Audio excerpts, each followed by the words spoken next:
ketika trading itu kita cuma duduk dapat ribuan dolar. Dengarkan suara saya. 1, 2, 3, dan saya tertidur. Assalamualaikum warahmatullahi wabarakatuh. Video kali ini saya akan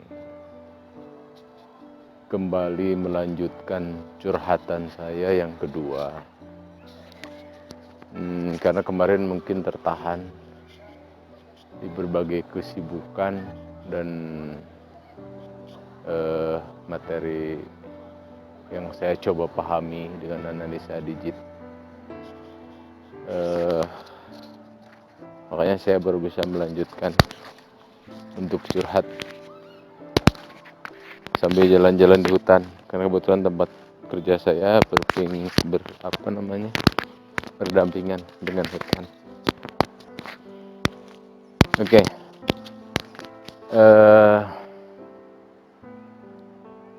Saya mau sedikit mengulas atau flashback kembali tentang pengalaman saya bertrading di Binomo. Saya mulai, kemudian saya loncat ke Olympitrade. Saya nemu berbagai macam strategi yang support dan resisten,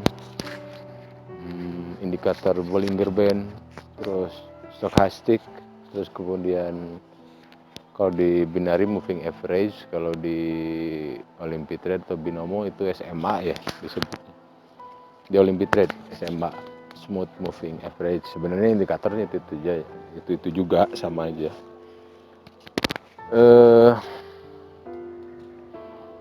Di situ saya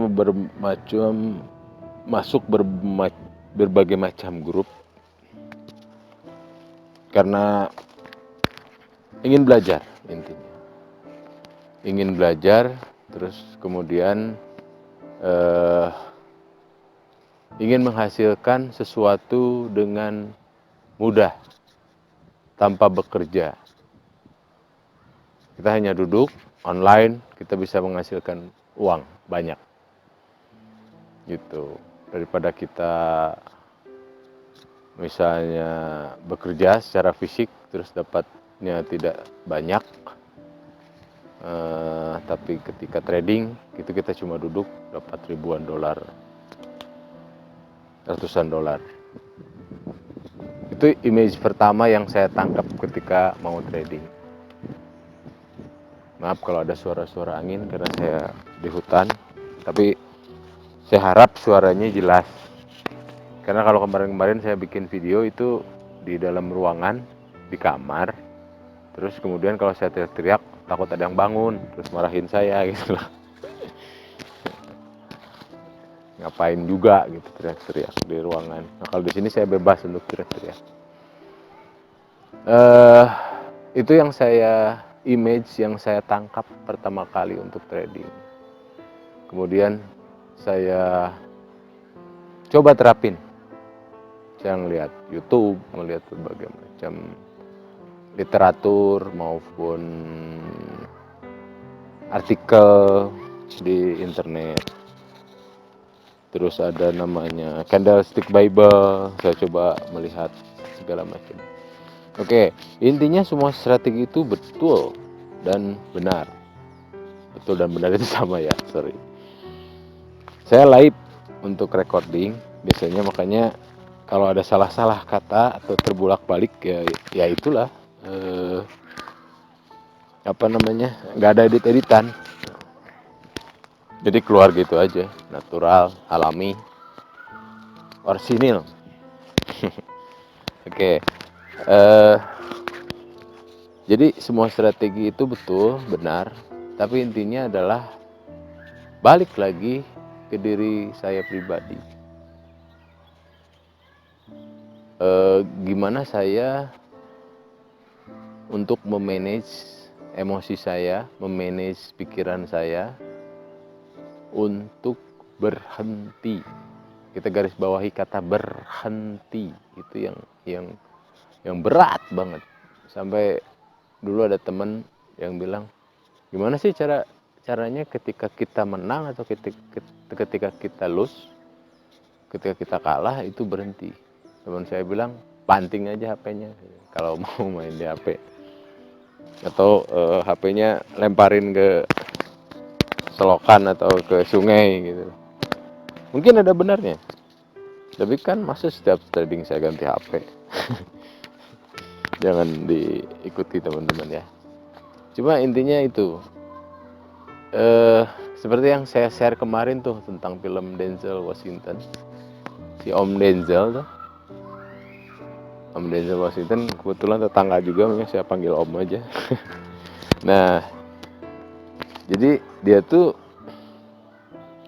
filmnya American Gangster, berbicara tentang drug dealer atau pengedar obat-obatan terlarang. Kalau nggak salah heroin. Heroin banyak yang dipakai artis-artis zaman tahun 90-an. Mungkin sekarang juga, saya nggak tahu. Dia udah besar dari kecil drug dealer itu. Seperti yang dulu film Johnny Depp sama juga. Johnny Depp tuh ngedarin ganja asalnya. Terus kemudian jadi pengedar besar. Sama si Denzel Washington ini juga di film American Gangster ini jadi pengedar besar. Terus dia udah punya tanah luas banget, rumah besar, segala fasilitas komplit. Nah, kemudian pas suatu kali dia ngambil barang lagi, buset barang, ngambil barang lagi, kebetulan dia ngambil itu di daerah Asia. Si orang Asia bilang gini, karena itu udah langganan, Om katanya, Om kenapa sih nggak berhenti untuk untuk jadi pengedar, karena Om kan udah kaya, udah ngapain lagi, udah segalanya punya gitu. Tapi si Om Denzel Washington ini dia punya pendapat, kalau segini masih kurang nih, saya pengen nambah lagi. Nah, terus si orang Asia ini bilang gini, Om, tahu nggak Om, berhenti pada saat Anda di puncak atau pada saat Anda menang dalam trading, itu bukan berhenti untuk melakukan aktivitas sebelumnya, trading maupun jadi dealer. Tapi itu adalah sebuah perayaan. Jadi rayakan ketika Anda menang. Syukuri ketika Anda menang. Itu yang paling penting. Dan pada saat Anda kalah, Anda tahu di mana titik berhenti, Anda harus berhenti. Jangan dipaksakan ketika market jelek, ketika strategi Anda nggak masuk. Jangan dipaksakan. Besok lagi, masih banyak hari. Ngapain sih dipaksain waktu itu? Dan pada saat pada saat Anda training itu kan biasanya anggaplah 24 jam. Banyak waktu-waktu yang bisa Anda pergunakan untuk hal-hal yang positif. Banyak sekali waktu yang bisa Anda gunakan untuk mencari uang di dunia real. Jangan terpaku setiap hari dari pagi Anda buka laptop atau buka handphone, ngelihat candle mulu, ngelihat mikirin gimana strategi. Cari kesibukan yang lain. Itu akan lebih bermanfaat. Jadi jangan kita dikalahkan oleh broker. Mau binari, mau Olympic Trade, mau binomo, octaplex, atau apapun itu yang ada yang tanpa spread segala macem, apa itu namanya saya lupa. Jangan. Jadi intinya jangan kita mau diatur atau dipola sama broker-broker ini. Kita jadi edik. Dan ujung-ujungnya kita akan terperosok semakin dalam. Dan teman-teman mungkin saya kembali ke film itu, tahu akhir ceritanya. Bahwa si Denzel Washington ini akhirnya hancur. Tahtanya, kerajaan itu hancur dan dia ditangkap polisi, entah dieksekusi atau saya lupa karena filmnya udah lama. Jadi dari situ kita bisa ambil pelajaran. Ketika kita tidak puas atau kita tamak dengan sesuatu yang sudah kita dapat, tidak kita syukuri, itu kita akan malah jadi kehilangan segalanya. Itu yang berulang-ulang saya alami, dan berulang-ulang saya masih menata pola pikir saya, pikiran saya. Bagaimana caranya saya bisa berhenti ketika saya kalah, berhenti ketika saya menang. Kata kuncinya itu, berhenti. Jangan jadi kecanduan karena hal-hal yang menurut saya pribadi beresiko besar.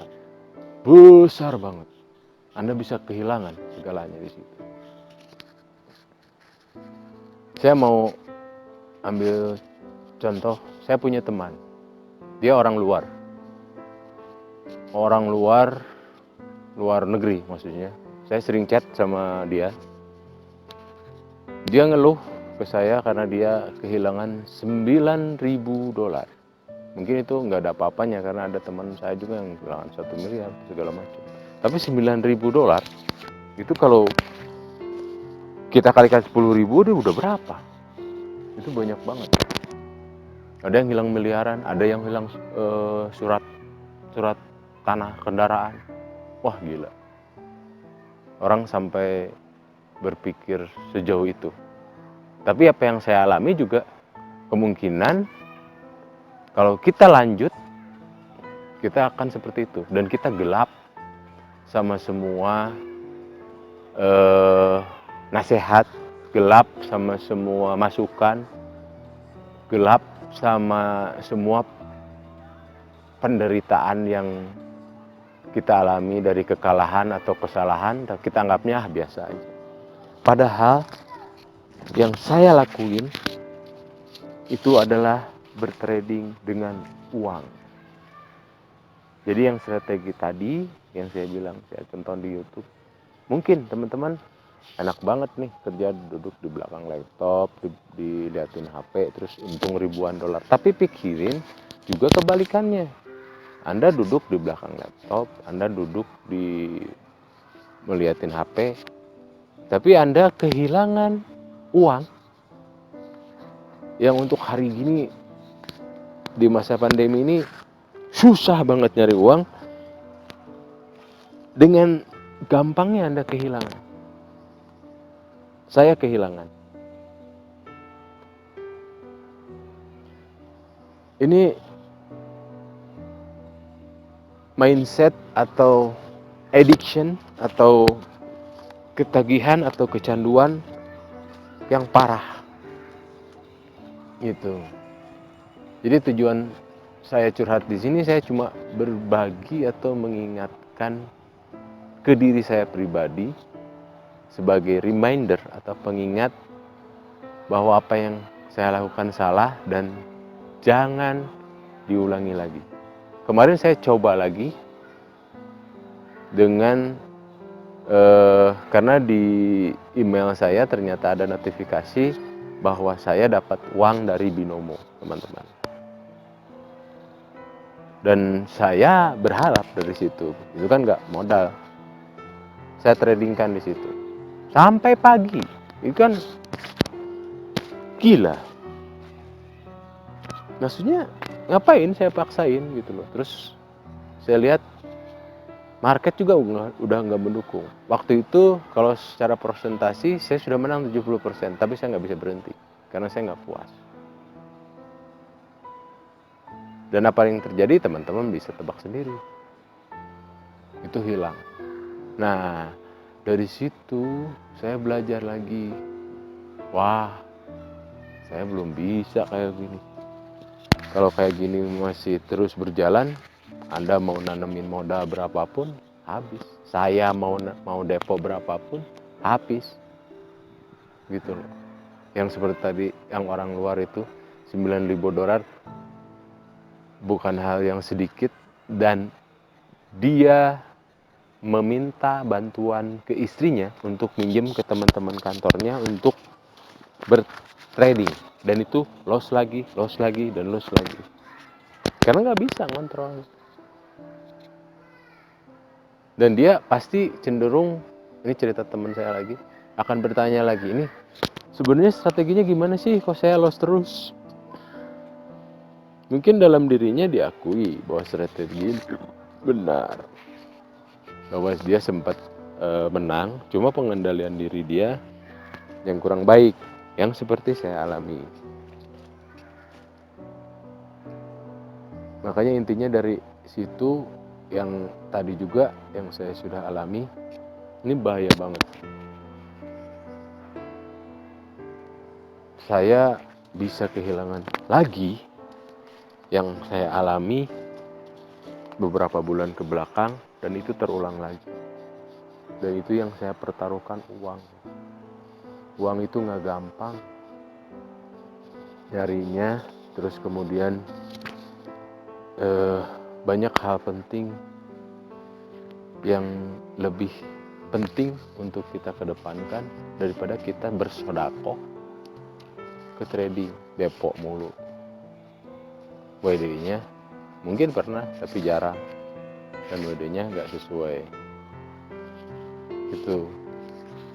Bahkan ada kemarin beberapa chat yang masuk ke saya, terus aku ada beberapa cerita dari teman yang dia minjam. Sekarang kan lagi rame tuh pinjaman online, dengan gampang banget orang ngasih pinjam, langsung cair ke rekening kita, dan gampang banget orang juga yang minjemnya bisa kabur gitu sebenarnya. Nah, tapi kan itu harus dibayar, dan tanpa belas kasihan dia menyebar data kita atau menteror keluarga kita untuk kita membayar, dan kita akan malu. Dan teman-teman bisa bayangin, mungkin kalau strategi atau pengendalian diri yang kurang baik ini terus berlanjut, ketika misalnya menggali lubang yang dari meminjam dari salah satu pinjaman online, terus kemudian dia berpikir, misalnya nih jaraknya seminggu atau 2 minggu atau sebulan, terus bisa mengembalikan dengan lebihnya, ternyata hilang juga. Dan itu kan akan menjadi sebuah bola salju nih yang besar, yang makin ke bawah menggelinding tuh makin besar gitu. Anda akan semakin terperosok di gulungan salju yang semakin besar dan susah untuk keluar. Jadi saran saya buat teman-teman kemarin yang curhat, tolong pikirkan baik-baik dari Anda, jangan sampai Anda terpola atau diatur sama broker-broker ini. Tapi Anda yang harus mengatur broker-broker ini. Anda yang harus mengalahkan broker-broker ini. Mereka kan pinginnya begitu, menghasilkan uang sebanyak-banyaknya. Balikin sekarang posisinya, gimana saya bisa menghasilkan uang sebanyak-banyaknya dari mereka. Caranya gimana? Anda belajar, pertajam setiap strategi dengan demo dulu. Jangan money oriented dulu. Ketika Anda benar-benar yakin bahwa strategi ini benar, kelemahannya di mana, kelebihannya di mana, Anda coba. Menurut saya nggak usah banyak-banyak juga, $10 udah cukup. Ngapain besar-besar? Kalau toh Anda bisa paralel misalnya sampai 10 kali atau 20 kali, why not? Gitu. Nah, makanya kenapa saya setiap strategi saya terapkan di demo, karena kemarin saya tes di real pun saya belum bisa mengendalikan diri saya. Itu yang harus dipahami. Jadi nanti kalau kita coba untuk di demo, terus menerus, mudah-mudahan jadi nggak ada lagi bahasa kok saya apa namanya bertrading di real saya kalah, di demo saya menang. Itu karena mental kita yang terbentuk di demo sama real itu beda.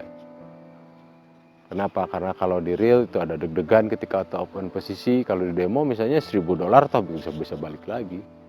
Tapi kalau di real $1 aja masih empot-empotan. Aduh, ini takut loss segala macam. Nah, saya ini yang pengen mencoba untuk membuang itu jauh-jauh. Jadi dalam artian ketika kita terbiasa dengan kita yakin dengan strategi, insya Allah mudah-mudahan kita bisa mengembalikan semuanya. Gitu.